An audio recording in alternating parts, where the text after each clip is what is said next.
Shri AP राजसिम्मन जी,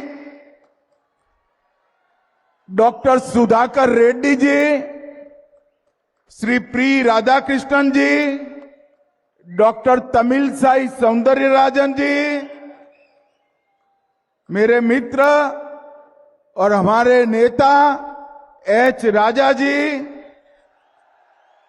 बहन वानती श्रीनिवासन जी, श्री चक्रवर्ती जी, श्री रामा श्रीनिवासन जी, Shri VP Duraisamy जी, Shri SR Shekhar ji, Shri P Kartikeya जी, doctor के P Ramalingam जी, L मुरुगनानंद जी, के एस नरेंद्रन जी और आज तमिलनाडु के कोने कोने से आए हुए मेरे देव दुर्लभ कार्यकर्ताओं को मेरा नमस्कार प्रणाम।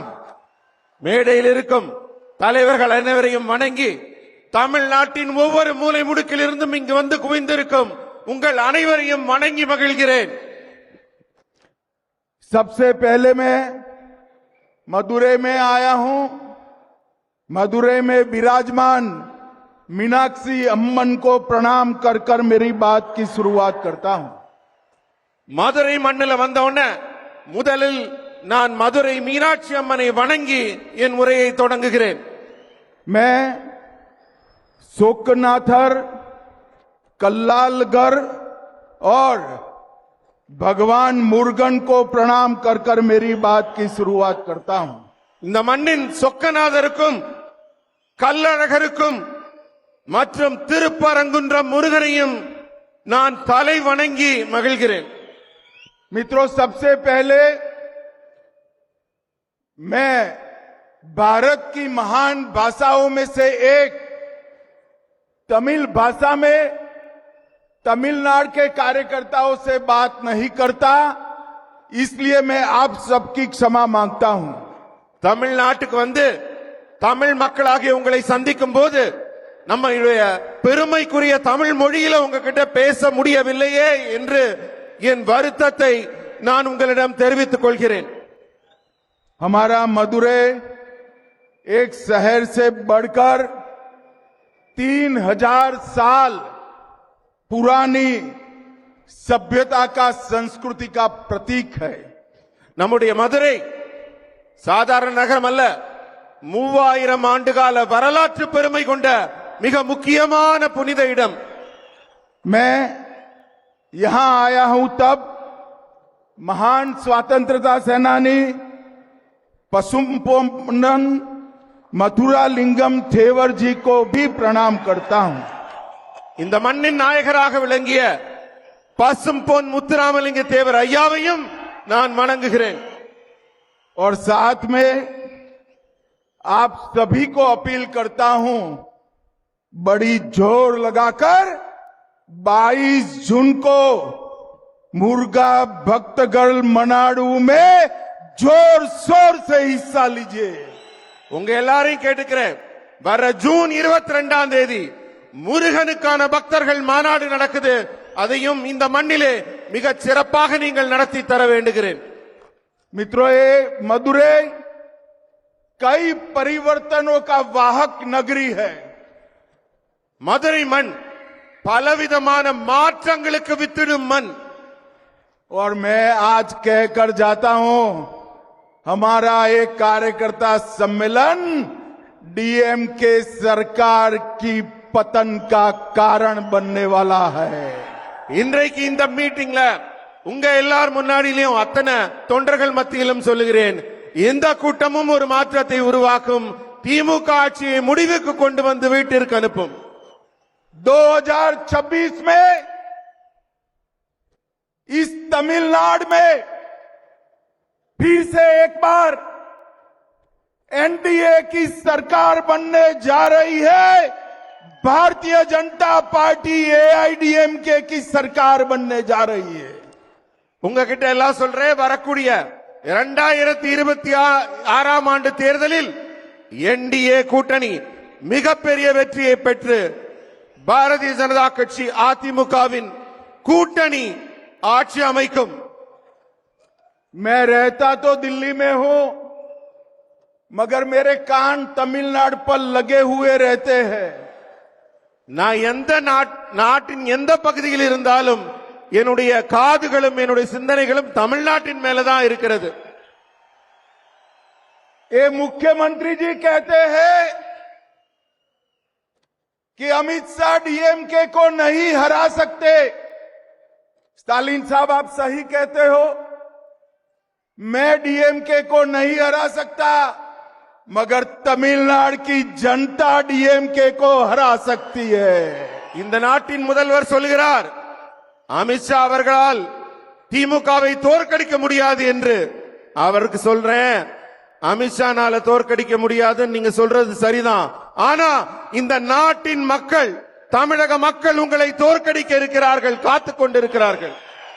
और मित्रों, मेरी बात याद रखना, मैं देश भर के चुनावों में हिस्सा लिया है.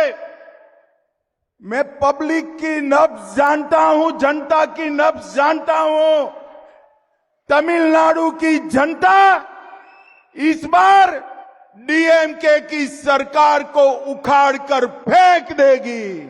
என்னுடைய நீண்ட கால அரசியல் அனுபவத்தில் சொல்றேன், மக்களின் நாடி துடிப்பை உணர்ந்தவனாக சொல்கிறேன்.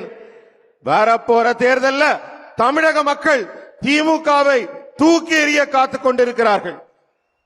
भाई और बहनों, मैं तमिलनाडु की जनता का इसलिए भी आभार करना चाहता हूं कि ऑपरेशन सिंदूर के बाद हमारी वीर सेना और हमारे नेता नरेंद्र मोदी जी के समर्थन में जो तिरंगा यात्रा है तमिलनाडु में निकली है, वो देश के किसी भी हिस्से से कम नहीं है.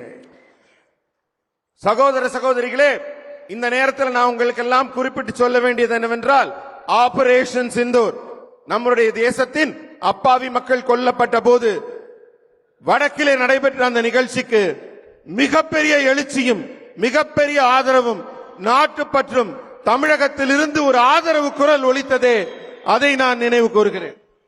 और मित्रों, पहलगांव में आतंकवादियों ने हमारे निर्दोष नागरिकों की हत्या की, धर्म पूछकर हत्या की, और मोदी जी के नेतृत्व में हमारी तीनों सेनाओं ने पाकिस्तान के घर में घुसकर आतंकवादियों को सफाया करने का काम किया है. பகல்காம்ல நம்ம அப்பாவி பொதுமக்களை மதத்தின் பெயரால் நீங்க யாருன்னு அடையாளப்படுத்தி கொடூரமாக கொலை செய்த தீவிரவாதிகளை முப்படைகளையும் திரட்டி நமது பாரத பிரதமர் மோடி அவர்கள் அவங்க ஊருக்குள்ளேயே புகுந்து அடித்தார் பாருங்க. அதுதான் அவர்களுக்கு நாம் புகட்டிய பாடம். भाई और बहनों, नरेंद्र मोदी जी प्रधानमंत्री बने उसके पहले कई आतंकवादी हमले हुए, इससे भी बड़े हमले हुए, मगर कोई जवाब नहीं दिया जाता. 14 में मोदी जी प्रधानमंत्री बनने के बाद उरी, पुलवामा और अब पहलगाम हुआ. हमने सर्जिकल स्ट्राइक, एयर स्ट्राइक और सिंदूर ऑपरेशन कर कर आतंकवादियों को करारा जवाब देने का काम किया है. இதற்கு முன்னர் கூட அந்த தீவிரவாதிகள் எல்லாம் தங்கள் கைவரிசையை காட்டி இருக்கிறார்கள். ஆனால் அப்போது எல்லாம் இத்தகைய வீர தீரமான செயல்பாட்டை எல்லாம் முந்தைய அரசுகள் வெளிப்படுத்தவில்லை. ஆனா பூரி ஆகட்டும், புல்வாமா ஆகட்டும், தற்போது நடந்திருக்கும் ஆபரேஷன் செந்தூர் ஆகட்டும், நமது முப்படைகளும் ஒன்று திரண்டு இந்தியாவின் வீரத்தையும் தீரத்தையும் திறமையையும் निरूपित. पाकिस्तान के अंदर 100 किलोमीटर अंदर जाकर आतंकवादियों के हेडक्वार्टर को जमीन दोस्त करने का काम हमारी वीर सेना ने किया है. பாகிஸ்தான்ல தீவிரவாதிகள் பதுங்கி இருந்த இடத்துல எல்லாம் 100 கிலோமீட்டர் அவங்க எல்லைக்குள்ள பறந்து சென்று தீவிரவாதிகளின் இருப்பிடத்தை கண்டறிந்து துல்லியமாக தாக்கி அவர்கள் இருப்பிடத்தை மண்ணோடு மண்ணாக்கியது நமது ராணுவம். और मित्रों, मोदी जी के समय में ही रक्षा उत्पादन में देश आत्मनिर्भर बनने जा रहा है.